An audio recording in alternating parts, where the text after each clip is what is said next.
Okie dokie. A man named Francis Wayland Thurston stumbles upon a series of notes and artifacts left by his late grand-uncle. His name was Professor Angle. Curious about the items left by his grand-uncle, Thurston begins piecing together a story that would drive most people to madness. Now, Professor Angle was no ordinary academic. He had a love for collecting the bizarre, the inexplicable, and the downright terrifying. His most recent and final acquisition was a collection of strange clay tablets covered in bizarre symbols and images.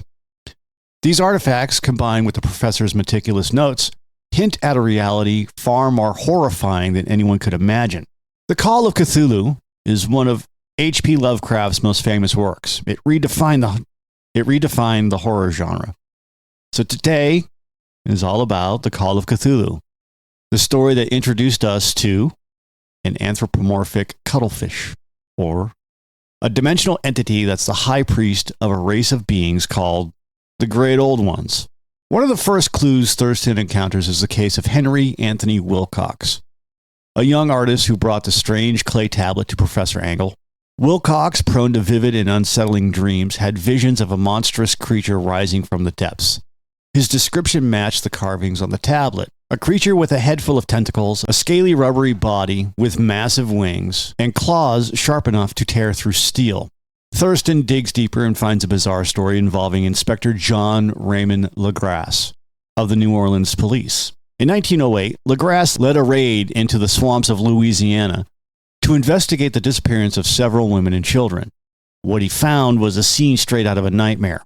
A group of cultists, the Cult of Cthulhu, worshipping a hideous idol that looked exactly like the creature in Wilcox's dreams, and they were performing dark rituals.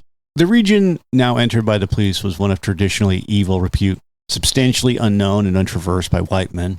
There are legends of a hidden lake unglimpsed by mortal sight in which dwelt a huge, formless, white, polypous thing with luminous eyes, and squatters whispered that bat-winged devils flew up out of caverns in inner earth to worship it at midnight. They said it had been there before D'Iberville, before the Indians, and before even the wholesome beasts and birds of the woods. It was a nightmare itself, and to see it was to die, but it made men dream, and so they knew enough to keep away. The present voodoo orgy was, indeed, on the merest fringe of this abhorred area, but that location was bad enough. Hence, perhaps, the very place of the worship had terrified the squatters more than the shocking sounds and incidents.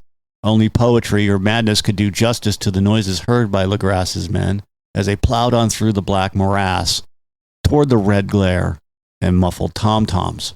There are vocal qualities peculiar to men and vocal qualities peculiar to beasts, and it is terrible to hear the one when the source should yield the other. Animal fury and orgiastic license here whipped themselves to demonic heights by howls and squawking ecstasies that tore and reverberated through those nighted woods like pestilential tempests from the gulfs of hell. Now and then, the less organized ululation would cease, and from what seemed a well-drilled chorus of hoarse voices would rise and sing-song chant that hideous phrase or ritual, Cthulhu Rylea. Then the men, having reached a spot where the trees were thinner, came suddenly in sight of the spectacle itself. 4 of them reeled, 1 fainted, and 2 were shaken into a frantic cry, which the mad cacophony of the orgy fortunately deadened. Legrasse dashed swamp water on the face of the fainting man, and all stood trembling and near hypnotized with horror.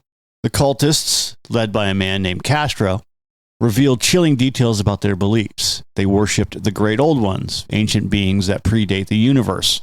These entities exist beyond time and space, and they embody the chaotic and indifferent nature of the cosmos. According to Castro, the Great Old Ones were once rulers of Earth and would return when the stars aligned. Cthulhu, their high priest, lay dormant beneath the ocean in the sunken city of Rylea, waiting for the right moment to rise again. The next piece of the puzzle comes from the harrowing account of Gustav Johansen, a Norwegian sailor. Johansen's ship, the Emma, encountered a derelict vessel called the Alert. It was crewed by more of Cthulhu's fanatical followers. After a brutal confrontation, Johansen and a few crew members took control of the Alert, and when they did, stumbled upon the rising city of Rylea. This ancient city defied all logic and understanding. Rylea isn't just any underwater city. It's a labyrinthine structure filled with non-Euclidean geometry. Its architecture defied human comprehension. Up is down, left is right, nothing makes sense. The city itself seems to pulse with a dark energy, a reflection of the slumbering horror within. The walls shift, the floors melt, and the entire structure feels alive, waiting for the right moment to unleash its terror. Finding the city, Johansson's crew inadvertently awakens Cthulhu from his deep slumber. The creature emerges from the depths, a towering monstrosity that sends sailors into a frenzy of fear. Johansson's account describes the terror of seeing Cthulhu in the flesh. A head full of writhing tentacles, its scaly, rubbery body, and its claws capable of tearing through steel. The crew's attempt to flee is futile. Cthulhu's presence warps reality itself, making escape impossible. Sorta impossible. Because, against all odds, Johansson manages to escape. His crew is not so lucky. He describes a desperate chase with Cthulhu hot on their heels. The sailor's sanity hangs by a thread as he witnesses the full horror of the Great Old One. Eventually, Johansson and one other sailor manage to seal Cthulhu back in his watery tomb. Doesn't really say how, but not before the creature leaves his mark on their minds. Back in the present, Thurston pieces together the puzzle, and he realizes that Cthulhu is real, ancient, and waiting. The clues from Wilcox, LaGrasse, and Johansson paint a picture of a cosmic horror that defines understanding.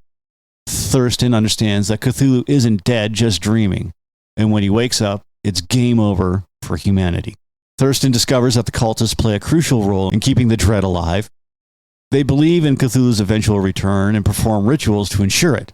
These cultists are spread across the globe, from the swamps of Louisiana to the remote corners of the world.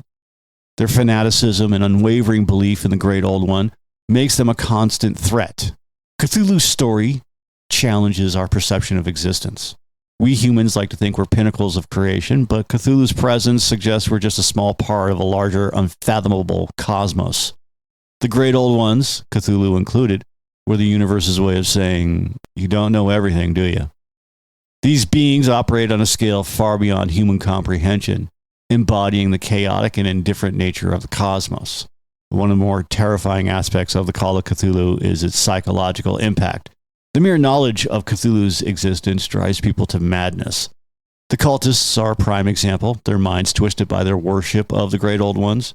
Wilcox's dreams are another example, his sanity slipping as he becomes more connected to Cthulhu's influence. And even Johansson, a seasoned sailor, is left broken after his encounter with the creature. The universe is vast, ancient, and utterly indifferent to humanity, and it's true. Cthulhu and the Great Old Ones embody this indifference, with their very existence being a testament to forces beyond our control.